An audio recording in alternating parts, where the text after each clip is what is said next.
सभी साथियों को बहुत बहुत नमस्कार। कैसे हैं आप सभी? आशा करता हूँ बहुत अच्छे होंगे।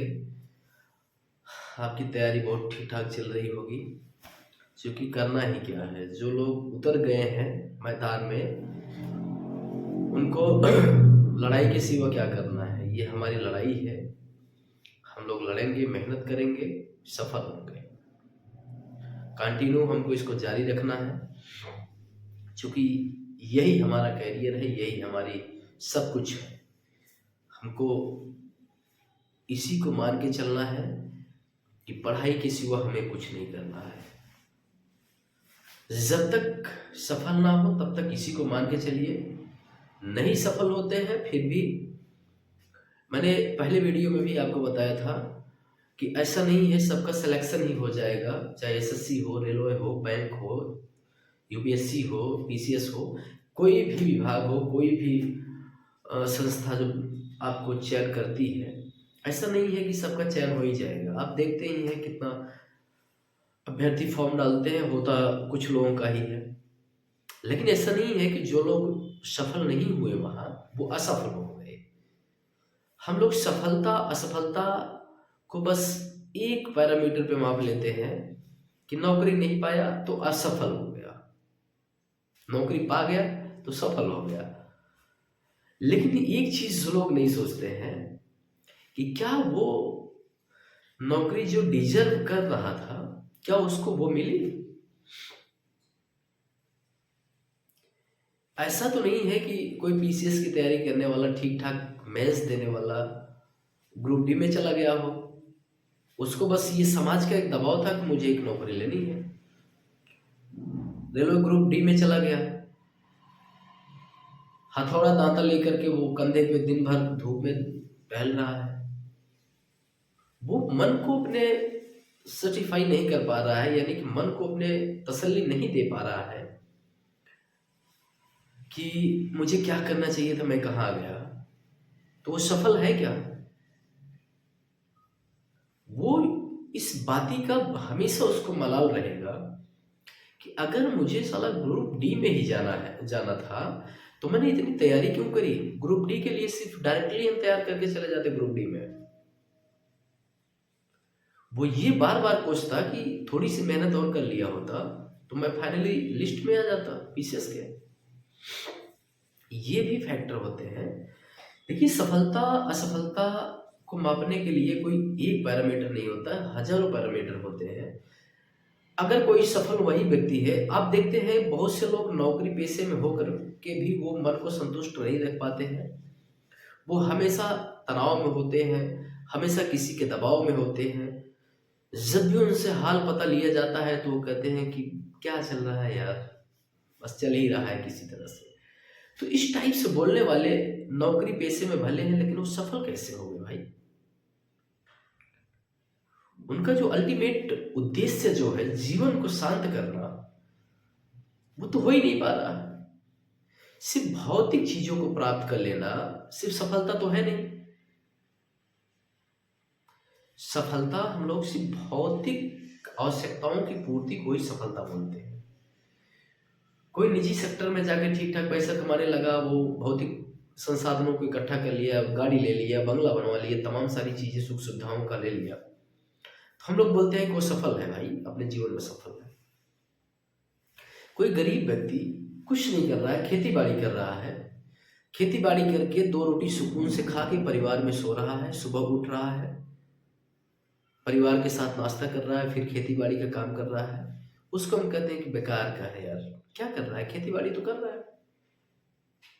लेकिन वो जितना कर रहा है उतने में संतुष्ट है और सुकून है उसको। असल में अगर मापा जाए तो सफल वही है। तो सफलता असफलता को मापने के कई पैरामीटर होते हैं। हम इन चीजों से ना मापे कि असफल लोग अगर नौकरी नहीं पाए तो वो असफल है, जो पा गए वो सफल है। असफल इस मायने में भी जो असफल लोग हैं, जिससे लोग माप रहे हैं नौकरी और भौतिक संसाधनों के माध्यम से, यहां भी जो असफल हैं वो किसी भी सेक्टर में जाएंगे, वो ठीक ठाक काम करेंगे। ठीक ठाक मतलब अपेक्षाकृत जो अन्य लोग होंगे उनसे ठीक ठाक करेंगे, तो जहां भी रहेंगे अपना सम्मान, अपना पहचान बना लेंगे। ठीक है, तो हम लोग आज शुरू करेंगे। इससे पीछे वाले वीडियो में आंतरिक बल के द्वारा बनने वाली स्थलाकृतियों के बारे में हम लोगों ने जाना था। हम लोग पढ़ रहे हैं विश्व का भूगोल। विश्व का भूगोल में जियोमॉर्फोलॉजी, भूआकृति भूगोल, जिसमें आंतरिक बल के द्वारा बनने वाली आकृतियों के बारे में हम लोगों ने जाना था।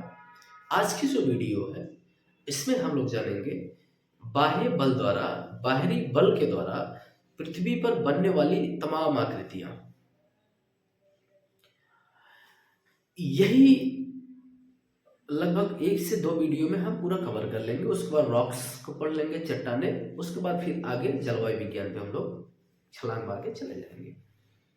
चलिए, शुरू करने से पहले एक कोट है कि सपना एक देखोगे, सपना एक देखोगे, मुश्किलें 1000 आएंगी। सपना एक देखोगे तो मुश्किलें 1000 आएंगी, लेकिन वो मंजर बड़ा खूबसूरत होगा, लेकिन वो मंजर बड़ा खूबसूरत होगा जब कामयाबी शोर मचाएगी। तो इसी के साथ हम लोग चलते हैं अपने मेन पॉइंट पे, बाह्य बल द्वारा बनने वाली तमाम आकृतियां। ठीक है,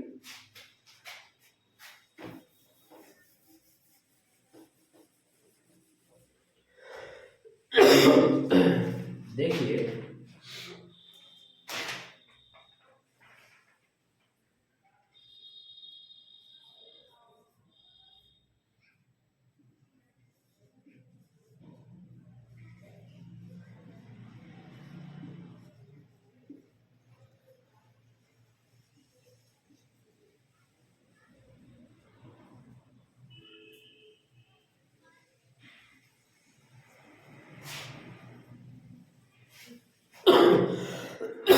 इसी को हम लोग थोड़ा पढ़ेंगे। ये बाह्य बल क्या होता है? ये पृथ्वी के ऊपर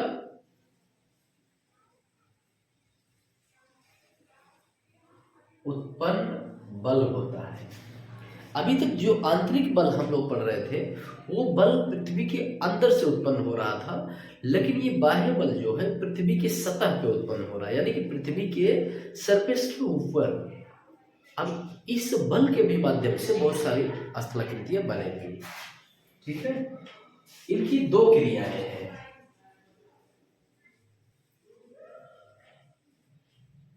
इनकी 2 क्रियाएं हैं। बाह्य बल जो काम करता है वो 2 तरीके से काम करता है।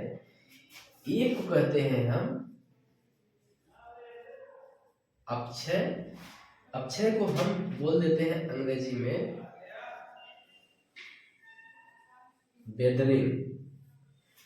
एक होता है अपर्दन, जिसको हम बोल देते हैं इरोजन। अपक्षय और अपर्दन 2 क्रियाएं काम करती हैं बाह्य बल में। जैसे कोई भी स्थलाकृति बाह्य बल द्वारा बनी है, उनमें यही 2 बल काम करते हैं, वेदरिंग, इरोजन, अपक्षय, अपर्दन। इन्हीं 2 क्रियाओं के माध्यम से कोई भी स्थलाकृति बाह्य बल द्वारा बनती है। इन्हीं को हमको समझना है। देखो, अपक्षय का मतलब ये हो गया कि किसी चट्टान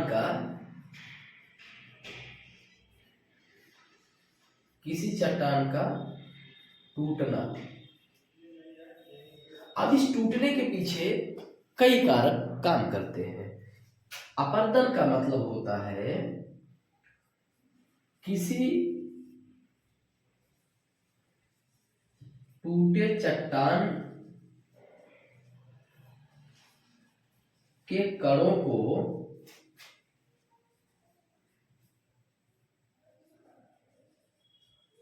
स्थानांतरित कर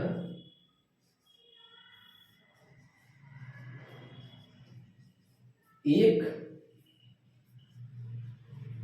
जगह से दूसरी जगह तक ले जाना।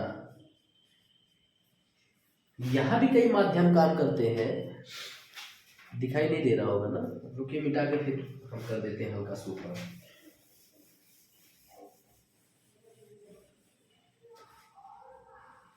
देखो, टूटे कण को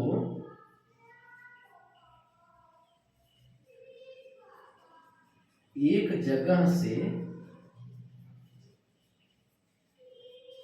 दूसरी जगह तक ले जाना। ठीक है, एक अपक्षय होता है, एक अपर्दन होता है, यही दो क्रियाएं काम करती हैं किसी बाह्य स्थलाकृति को बनाने में बाह्य बल द्वारा। तो अपक्षय का मतलब ये होता है कि कई कारणों के माध्यम से चट्टानें उसी जगह जहां पे है उसी जगह टूट जाती है। लेकिन अपर्दन का मतलब होता है ये टूटी हुई, उस जगह पे जो टूटी हुई चट्टानें हैं वो चट्टानें किसी माध्यम से होकर के एक जगह से कहीं दूसरी जगह तक गमन करती हुई चली जाती है। जैसे किसी पर्वत पर कुछ क्रियाओं द्वारा, कुछ फैक्टर के द्वारा वहां की चट्टानें टूटी, लेकिन टूटने के बाद वो नदियों के माध्यम से वहां से होकर के किसी जगह जाकर के डिपॉजिट हो गई, इकट्ठा हो गई। इसको हम बोलते हैं अपर्दन। जो वहां से लेकर के गया कोई कारक, ले जाके किसी जगह छोड़ दिया, वहां कोई स्थलाकृति बन गई, उसको अपर्दन बोल देते हैं। लेकिन अपक्षय, कोई चीज उसी जगह टूटी उसी जगह रह गई। ठीक है ना। चलिए अब थोड़ी सी और हम लोग बात करते हैं आगे। अपक्षय अपर्दन के बारे में आप जान रहे हैं।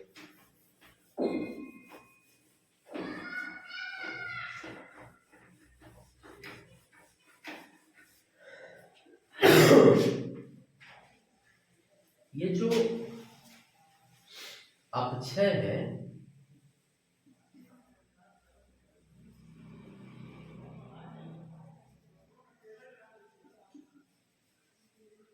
बेहतरीन है,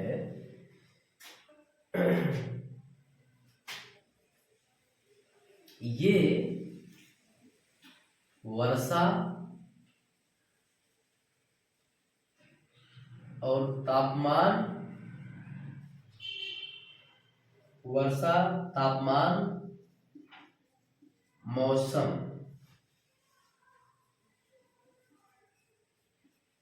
आदि के द्वारा टूटता है। ठीक है, जैसे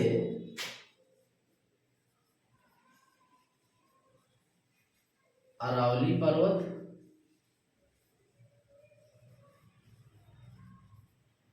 विंध्य पर्वत। देखो, ये पर्वत एक समय में बहुत ऊंचे हुआ करते थे, अरावली और विंध्य। लेकिन इस पे क्या हुआ, वर्षा का, मौसम का, तापमान का कई फैक्टर जो है इस पे काम किए। एक समय बाद आप देख रहे हैं ये टूट फूट करके बहुत नीचे आ गया है। ठीक है, जितनी ऊंचाई पहले थी अब उतनी ऊंचाई नहीं है। अब इसको अवशेष के रूप में लोग जानते हैं। पहले ये पर्वत हुआ करते थे, लेकिन अब ये पर्वतों की समझिए कि अवशेष ही बचा है। ऊपरी भाग टूट फूट करके वहां से अपक्षय हुआ, उनका उपक्षय होकर अपर्दन हुआ, चले गए दूर। ठीक है, अच्छा इनको अपक्षय होने के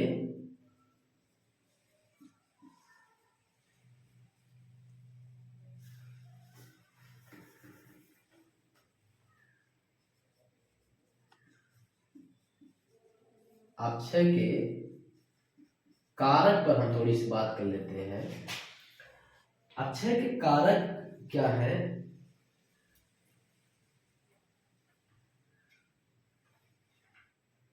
जैसे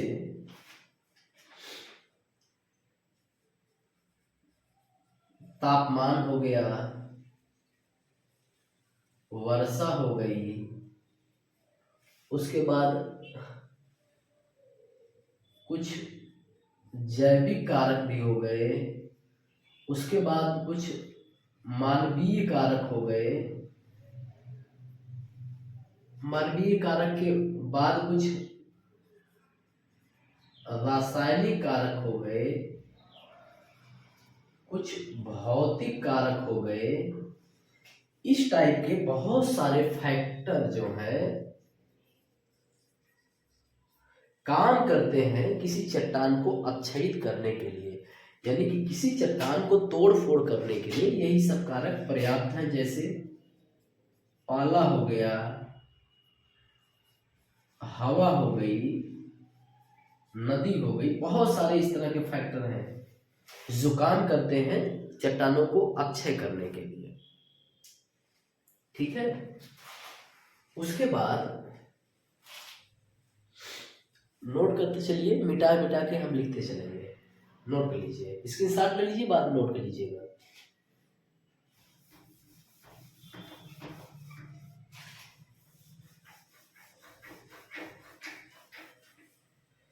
और ये जो चट्टाने हैं,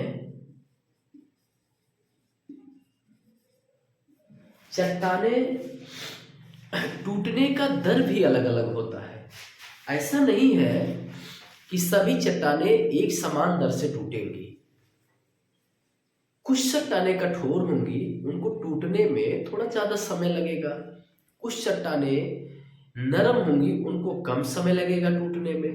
कुछ चट्टानों की बनावट अलग अलग तत्वों से होगी, जो कठोर तत्व होंगे तो उनके मिलन से बनी होगी, तो उनको भी तोड़ने में ज्यादा समय लगेगा। इसलिए चट्टानों की तोड़ फोड़ करने की जो प्रक्रिया है, ये चट्टानों की बनावट के ऊपर भी निर्भर करती है। जैसे आप जानते हैं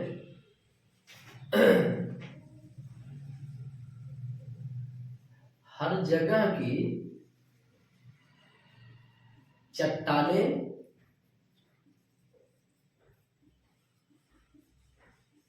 अलग अलग होती हैं, इसलिए उनकी टूटने की दर भी अलग अलग होती है। जैसे नंबर 1, चट्टानों की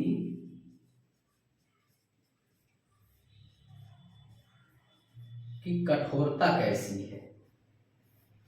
अगर चट्टान की कठोरता ज्यादा है, ज्यादा कठोर है, तो टूटने की दर भी कम होगी। जैसे चट्टान की कठोरता जैसी होगी, वैसे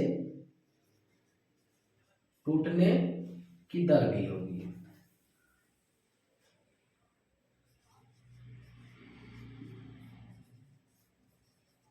ठीक है। दूसरा,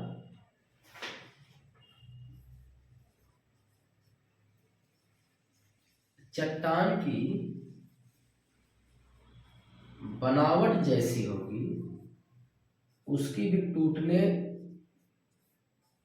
की दर वैसी होगी। तीसरा, चट्टान की पारगम्यता जैसी होगी,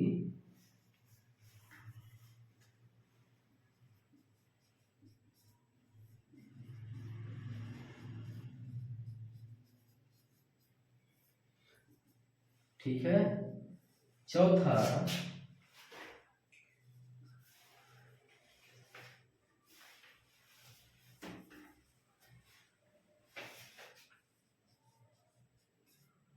चट्टान में जोड़ दिखाई दे रहा है ना। हाँ, चट्टान में जोड़। आगे मरुस्थलीय चट्टान और लेह। ठीक है, ये चट्टाने हैं। जैसे चट्टान की कठोरता जैसी रहेगी। अगर कठोर ज़्यादा चट्टान होगी तो उनकी टूटने की दर कम होगी। चट्टान की बनावट, चट्टान की बनावट अगर मजबूत तत्वों से होगी तो उनके टूटने की दर होगी। अगर वो चूना पत्थर खड़िया जैसे तत्वों से मिलकर के बनी होगी तो टूटने की दर उनकी ज़्यादा होगी। तीसरा, चट्टान की पारगम्यता, यानी कि चट्टान अगर पारगम्य होगी, यानी कि बारिश हो रही है तो पानी अंदर चला गया, तापमान ज़्यादा है तो तापमान भी ज़्यादा अंदर प्रवेश कर जाएगा। तो अगर पारगम्य है, ट्रांसपेरेंट है, तो पारगम्य का मतलब सीधा साफ जान लीजिए उसमें पानी, तापमान सब कुछ अंदर तक घुस सकता है। जैसे बारिश हुआ, पानी अंदर गया, अंदर जाएगा जब पानी तो चट्टान के अंदर जो कण होते हैं उनको दूर दूर कर देगा, जिससे चट्टानें फूल जाएंगी। जब चट्टानें फूलेंगी तो तापमान अंदर जाएगा, तापमान तोड़ देगा उनको, कमजोर हो जाएंगी, टूट जाएंगी, अपक्षय हो जाएगा उनका। उसके बाद तमाम कारक काम करते हैं, नदी, हवा, ये सब जो है, हिमानी, ये सब इनको वहां से दूर लेकर के चले जाएंगे, अपर्दन कर देंगे। ठीक है। चट्टान में जोड़, चट्टानों में जब जोड़ होगा यानी कि बीच बीच में दरारें होंगी तो आप जानते हैं कि वो कमजोर होंगी, उनको टूटने में ज्यादा समय नहीं लगेगा। चट्टानें जानते हैं कि मरुस्थलीय चट्टानें भी कुछ होती हैं। यहाँ हवाएं जो चलती हैं मरुस्थल में, क्योंकि यहाँ तापमान ज़्यादा होता है, वर्षा कम होती है, यहाँ पे हवाएं बहुत तेजी से चलती हैं चट्टानों में, यहाँ मरुस्थलीय चट्टानों में, जिसकी वजह से चट्टानें, हवा जब चलती है तो हवा अपने साथ रेत को लेकर के चलती है। उस हवा में जो रेतें होती हैं उनमें जिस भी चट्टान से वो टकराती है उस चट्टान पे बहुत ज़्यादा जोर मार करके उसको तोड़ने का प्रयास करती है। आप मरुस्थलीय स्थलाकृतियों को देखते होंगे, वहाँ की हवाएं इतनी बेग में चलती हैं, इतना ताकत होती है उसमें कि वहाँ की स्थलाकृतियों को तोड़ते हुए अलग अलग आकार दे देती है। पत्थरों को हवाएं काट काट करके पत्थरों को उनका अलग आकार ही बना देती है। बीच से गई उनको काटते हुए गई, ऊपर का भाग छाता की तरह बना रहेगा, बीच का भाग कट जाएगा, नीचे फिर चौड़ा हो जाएगा, बीच में कट जाएगा। वो हवाएं पत्थर के टुकड़ों को लेकर के चलती हैं। जिस पत्थर को काटेंगी उस पत्थर के अवशेष को साथ में लेकर के चली जाएंगी, उनमें और ताकत आ जाएगी। दूसरी चट्टान में या दूसरी पत्थर में टकराएंगी तो और ज्यादा बल लगेगा उसमें, क्योंकि पीछे की चट्टान से टूटी हुई जो मलबा है वो हवा के साथ में चल रहा है, इसलिए वो जहां टकराएंगी वहां और ज्यादा ताकत लग जाएगी, वो भी टूट जाएगी। ये प्रक्रियाएं मरुस्थलीय एरिया में होती रहती हैं। अभी हम लोग जब स्थलाकृति पढ़ेंगे तो सब स्थलाकृतियों को हम लोग देखते हुए चलेंगे। अभी तो बस थोड़ा सा परिचय करवा रहे हैं, क्या काम कैसे होता है। ठीक है, अब आगे बढ़ते हैं हम लोग।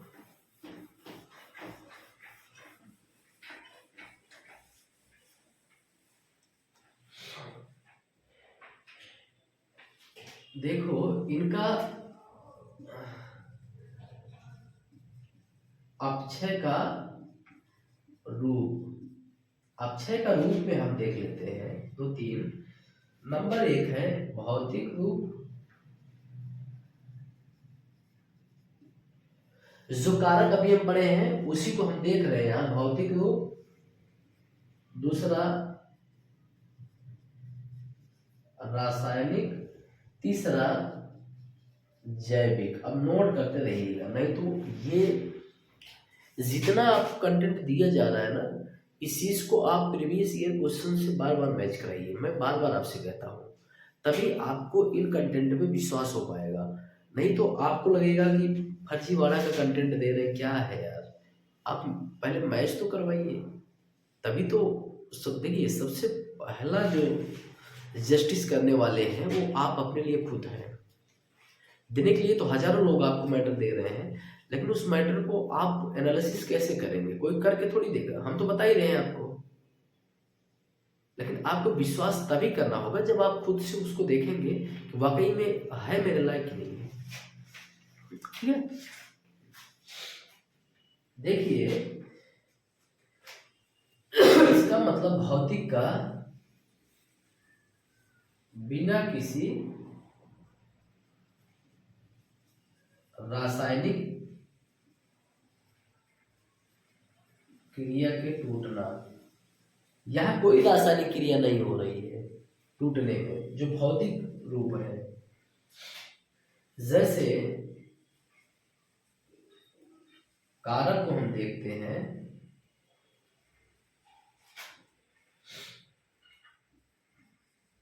सूर्य तक, दूसरा देखते हैं पाला, तीसरा देखते हैं दाब मुक्ति, चौथा देख लेते हैं वायु। ठीक है, ये तीन रूप होते हैं, रासायनिक रूप, जैविक रूप और भौतिक रूप। अक्षय के यही तीन रूप होते हैं। तीनों रूपों में हम अभी देख रहे हैं भौतिक रूप नंबर 1 वाला, उसके बाद रासायनिक देखेंगे, उसके बाद जैविक देखेंगे। अब भौतिक रूप में हम देख रहे हैं यहाँ कोई रासायनिक क्रिया काम नहीं कर रही है, यहाँ सिर्फ काम कर रहा है क्या? सूर्य का तापमान, पाला, दाब मुक्ति और वायु। ठीक है, इसको हम देखेंगे।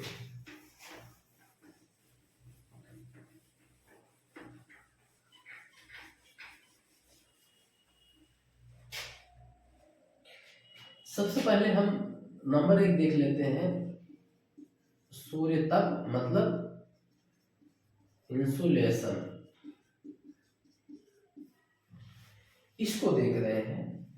सूर्य तक का मतलब ये है, इससे जब तापमान होता है तो चट्टानें जो है फैलती हैं, फिर रात में सिकुड़ती हैं। एक बार प्रसार होगा, एक बार सिकुड़न होगा, तो जिससे चट्टानें डेली तापमान बढ़ेगा, फिर तापमान कम होगा, ये क्रियाएं डेली बेसिस पे होती रहती है, जिससे चट्टानें जो है उनमें दरार पड़ता है, वो टूटती है। ठीक है, उसके बाद देखते हैं इसके कुछ रूप। रूप नंबर 1, जब चट्टानें बड़े टुकड़े में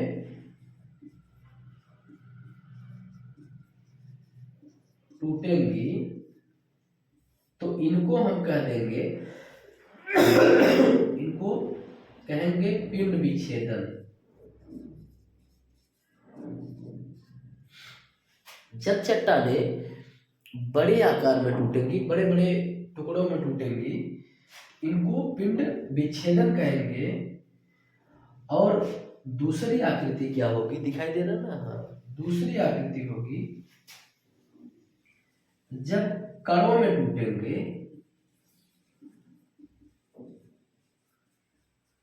जब कणों में टूटेंगे तो इनको हम शैल या मलवा बोलेंगे। नंबर 3, जब परतों में टूटेंगी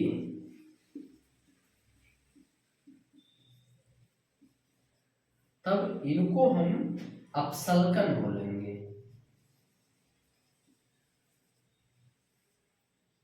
अपसल्कन, एक्सकोलेशन। ठीक है,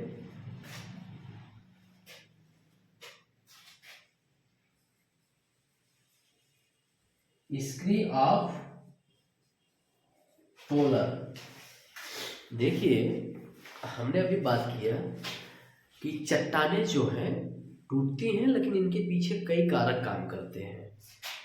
तो अभी हम टूटने के पीछे जो कारक है सूर्य तप की बात कर रहे हैं, ठीक है, जो भौतिक क्रियाओं के माध्यम से काम करता है। सूर्य तप हो गया। उसके बाद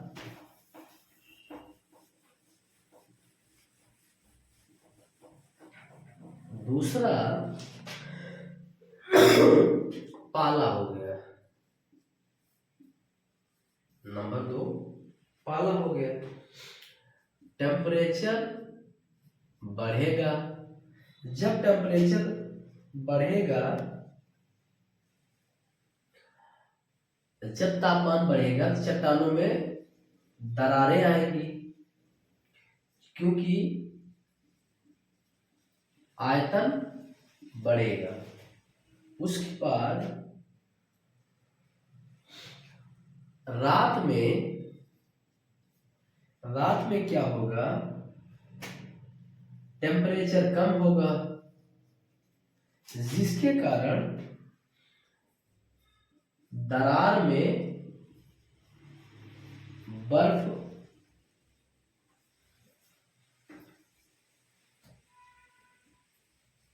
भर जाएगी,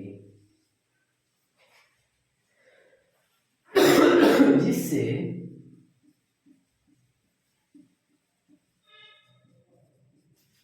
आयतन ज्यादा बढ़ जाएगा।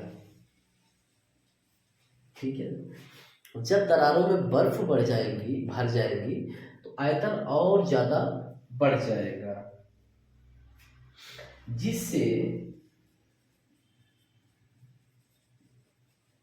चट्टानें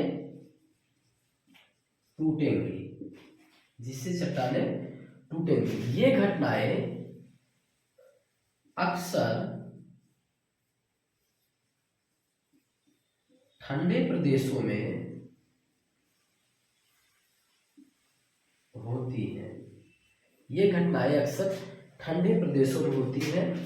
थोड़ी सी इंक डाल लें, मार्कर कम काम कर रहा है, 1 सेकंड आप रुक जाए।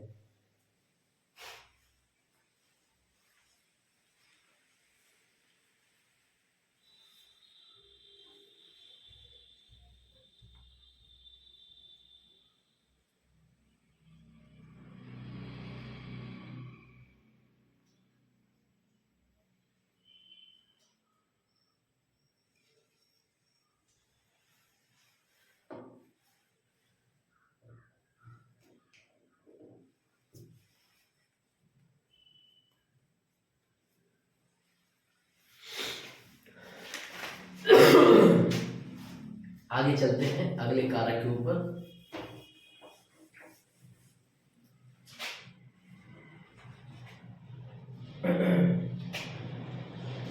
इसके बाद नंबर 3 होता है दाब मुक्ति, यानी कि प्रेशर कम। जहां प्रेशर कम होता है तो दाब मुक्ति का मतलब ये हो गया, दाब से जहां चट्टानों की ऊपरी परत हट जाती है, तो नीचे की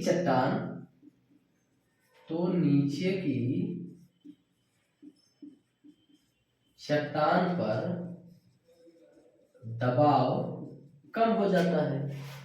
जब ऊपरी चट्टानें हट जाती हैं कई कारणों के द्वारा टूट फूट से, तो नीचे की चट्टानों पे दबाव कम हो जाता है।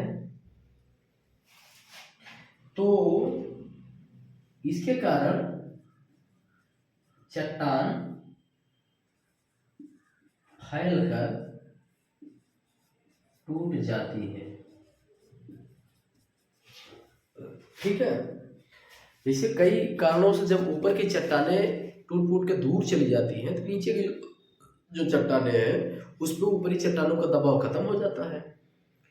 तो ये नीचे दबी हुई चट्टान जो होती है ये आप जानते हैं कि कमजोर होती है, क्योंकि जो कवर की होती है वो मजबूत चट्टान होती है ऊपर की, जब ये हट गई तो नीचे की नाजुक चट्टानें जो हैं वो भी टूट जाती हैं। ठीक है। अगला फैक्टर,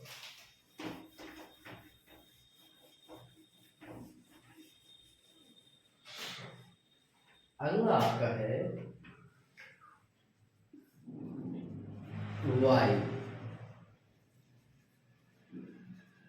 विंड। इसको आप अभी बताया ही गया था आपको कि हवाएं कैसे चट्टानों को तोड़ती हैं। ये ज़्यादातर मरुस्थल और लेह लद्दाख जैसे जो है ठंडे प्रदेशों में हवाएं काम करती हैं। ठीक है। अब वेदरिंग के हम लोग कारक भी पढ़ लिए। उसके बाद नंबर दूसरे पे आता है, अभी हम भौतिक कारक पढ़ रहे थे, अब रासायनिक कारक हम पढ़ेंगे।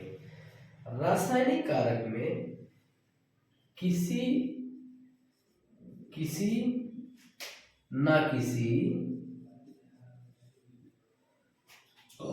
रसायन की भूमिका होती है।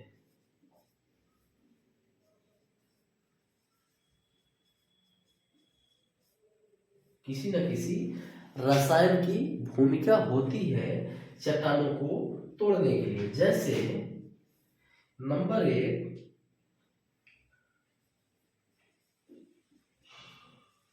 Carbonation, number 2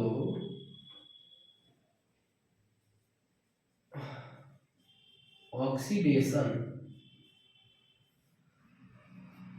number 3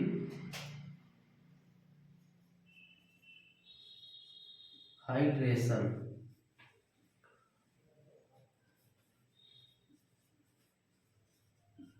carbonation,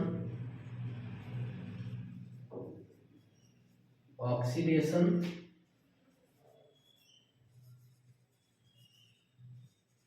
hydration. ठीक है। ये रसायन की 3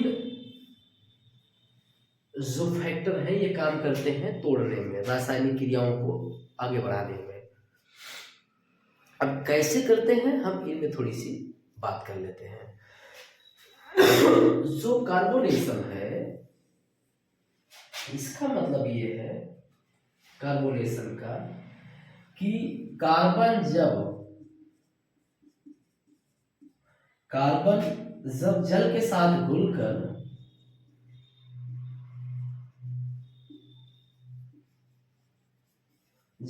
के साथ घुलकर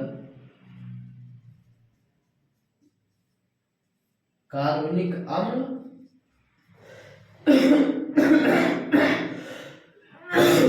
जब कार्बनिक अम्ल बनाएगा तो चट्टानें टूटेंगी। ठीक है।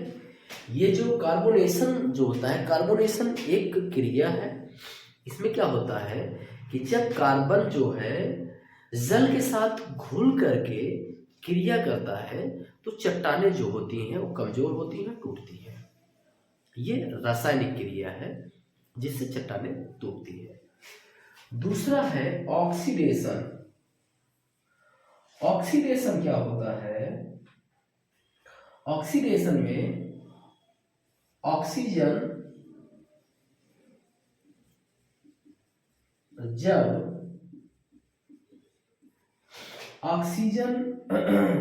जब चट्टान पर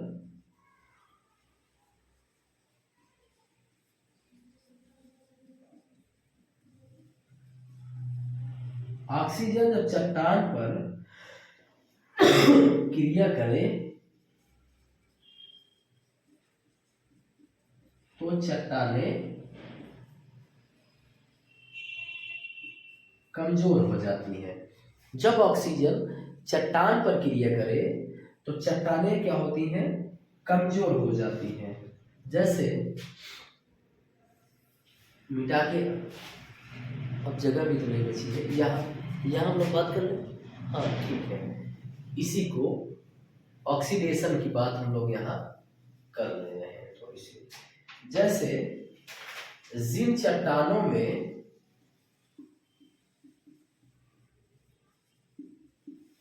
दिखाई दे रहा ना, जिन चट्टानों में पोटेशियम, कैल्शियम,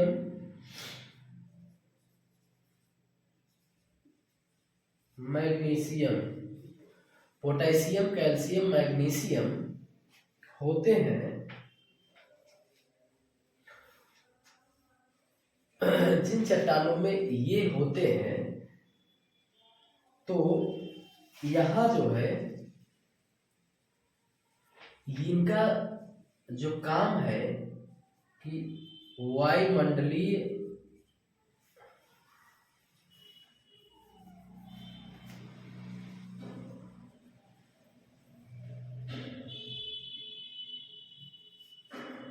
ऑक्सीजन से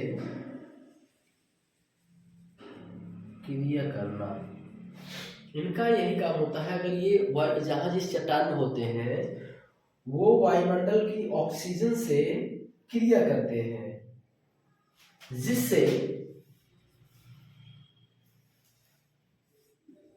चट्टानें टूटती हैं,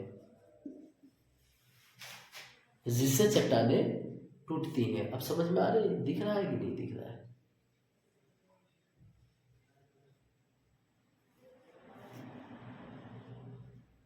हाँ ठीक, जिससे चट्टानें टूटती है।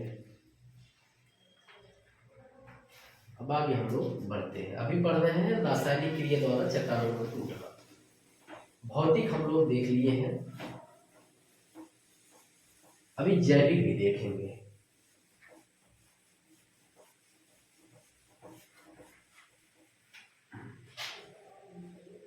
अगला है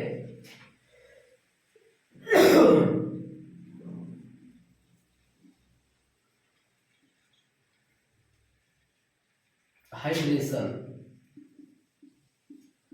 हाइड्रेशन में क्या होता है, जब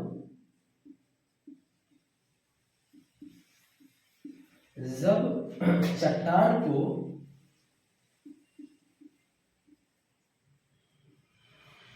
फुलाकर कमजोर कर दे, यानी अभी बताया मैंने कि पानी अगर अंदर गया तो चट्टान के कण को दूर दूर कर देगा। जब चट्टानों को दूर दूर कर देगा तो चट्टान ऑटोमेटिकली जो है वो टूट जाएंगे। ठीक है,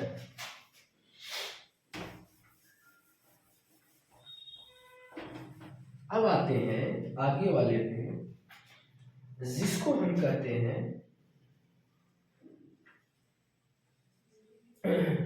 जैविक।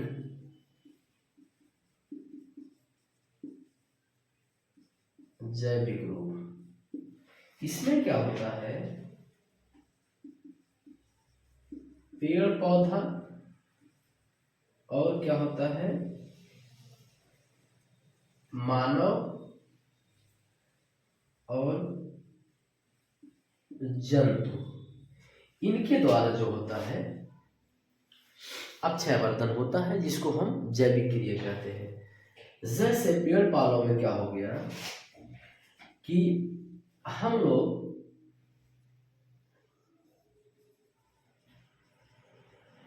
ट्रांसपोर्ट, रोड, फैक्ट्री,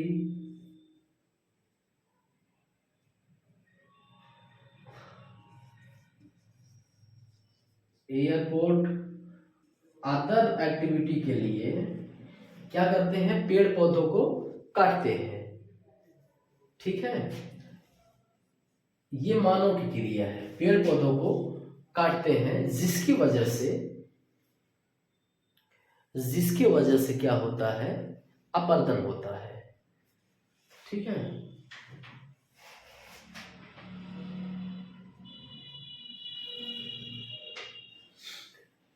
पेड़ पौधे क्या होते हैं कि कभी आप जानते हैं जैविक क्रिया में पेड़ पौधे, जहाँ जिस चट्टान में पेड़ पौधे होते हैं वहाँ तूफान में, आंधी में, बारिश में वो पेड़ पौधे की जड़ें अंदर तक रहती हैं। जब तूफान आंधी आती है तो पेड़ पौधे जब गिरते हैं तो वो चट्टानों को क्रैक्स कर देते हैं, तोड़ देते हैं। जड़ें जहाँ तक होती हैं वो चट्टानों को हिला देती हैं, तोड़ देती हैं। फिर बारिश होती है, वहाँ की जो अपक्षयित मैटर है वो टूट करके दूर चला जाता है। हालांकि जैविक क्रिया जो होती है रासायनिक और भौतिक क्रियाओं से छोटी क्रियाएं होती है चट्टानों को तोड़ने में, लेकिन हम इनको जरूर पढ़ेंगे क्योंकि है तो ये फैक्ट्री तोड़ने के लिए पढ़ना जरूरी है। तो पेड़ पौधे इस टाइप से तोड़ते हैं, जमीन को कमजोर करते हैं। आप देखते हैं जो कठोर चट्टानें होती हैं वहां पेड़ पौधे नहीं होते हैं, जो कमजोर चट्टानें होती हैं वहीं पेड़ पौधे होते हैं। तो पेड़ पौधे जहाँ होते हैं वो आंधी तूफान बारिश में वहां से टूटते हैं, गिरते हैं, तो वहां की जो चट्टानें होती हैं उन्हीं के साथ वो भी टूटती है, कमजोर होती है। मानो ट्रांसपोर्ट, रोड, फैक्ट्री, एयरपोर्ट आदि अपनी भौतिक जरूरतों के लिए काम करता है, जिसकी वजह से भी वहाँ की चट्टानें कमजोर हो जाती है। जैसे आप जानते हैं हिमालय में आज टूरिज्म काफ़ी बढ़ रहा है। हिमालय पर्वत के आसपास में या हिमालय पर्वत के फुटहिल वाले एरिया में वहाँ सब टूरिज्म बहुत ज़्यादा बढ़ रहा है। टूरिज्म को चाहिए फैसिलिटी, रोड चाहिए, उनके लिए इलेक्ट्रिसिटी चाहिए, तो तमाम सारी चीज़ें चाहिए जिसके लिए गवर्नमेंट काम कर रही है। वहाँ आप जानते हैं कि पहाड़ों में ड्रिल के माध्यम से पोल्स गाड़े जाते हैं। पोल्स गाड़ करके उस पर वायर लेके जाया जाता है ताकि पहाड़ों में इलेक्ट्रिसिटी पहुँचे। आप जानते हैं कि टूरिज्म बढ़ता है तो वहाँ और भी डिमांड बढ़ते हैं। जैसे आप जानते हैं एक चोटी से, एक पर्वत से दूसरे पे जाने के लिए, दूसरे पिक पे जाने के लिए रस्सी का सहारा होता है, झूले का सहारा लेकर के लोग जाते हैं। तो वहाँ भी ड्रिल के माध्यम से बड़े बड़े पोल्स गाड़े जाते हैं, उस पर सपोर्ट करके वायर खींचा जाता है। उसी वायर पे आप देखते हैं कि गाड़ियाँ चलती हैं। यहाँ से छोड़ी वो जाके उस प्लेटफॉर्म पे रुकेगी, नहीं तो उस पे जाने के लिए लोगों को काफ़ी समय लगेगा। नीचे जाएं, फिर नीचे से चढ़ें, फिर रास्ते होकर के फिर वहाँ जाएं। तो ये सारी चीज़ें जो एक्टिविटी होती है मानव के द्वारा, इसकी वजह से भी चट्टानें वहाँ की कमज़ोर होती हैं और लैंडस्लाइड होता है, बारिश में टूट करके चली जाती है नीचे। और भी कारक है, और भी फैक्टर हैं जो मानव वहाँ करता है जिससे चट्टानें कमज़ोर होती है। अब सोच लीजिए, जंतु जैसे बिल बनाकर रहना, मनी बनाकर रहना। आप जानते हैं बहुत सारे पठारों में, बहुत सारे चट्टानों में क्या होते हैं कि वहाँ बिल बना करके, बहुत से जानवर ऐसे होते हैं वहाँ बिल बना के अंदर गुफा बना करके रहते हैं, जिससे चट्टानें कमज़ोर होती हैं और बारिश में पानी भरता है, वो चट्टानें के कण दूर जाते हैं, टूटती हैं। ठीक है।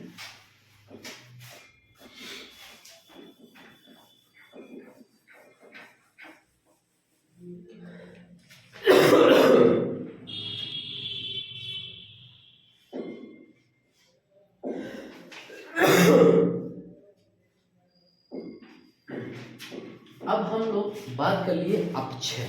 देखिए, अपक्षय को थोड़ा समराइज कर दें आपके शब्दों में।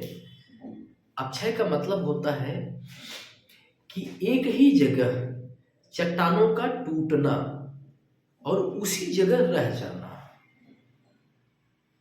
अब टूटने के पीछे कई कारक काम करते हैं। ऐसा नहीं है कि चट्टानें अपने आप से टूट गई। टूटने के पीछे कारक काम करते हैं तापमान, वर्षा, मौसम या जलवायु। ये हो गया। इन्हीं सब चीजों को हम 3 पार्ट में बांट करके देखे हैं। भौतिक रूप से टूटेंगे, रासायनिक रूप से टूटेंगे, जैविक रूप से टूटेंगे। भौतिक रूप से आप देख रहे हैं तापमान, वर्षा, मौसम हो गया, जहां रसायन का कोई योगदान नहीं है। रासायनिक रूप से देख रहे हैं आपका ऑक्सीडेशन हो गया, और भी क्रियाएं हो गई जिसकी वजह से टूटेंगे। जैविक में हो गया आपके मानव की एक्टिविटी से चट्टानें कमजोर होती हैं, जंतु हैं, जीव जंतु हैं, कुछ बिल बनाकर रहते हैं जिसकी वजह से चट्टानें कमजोर हो जाती हैं, नीचे नीचे उसकी वजह से टूटती हैं। ठीक है।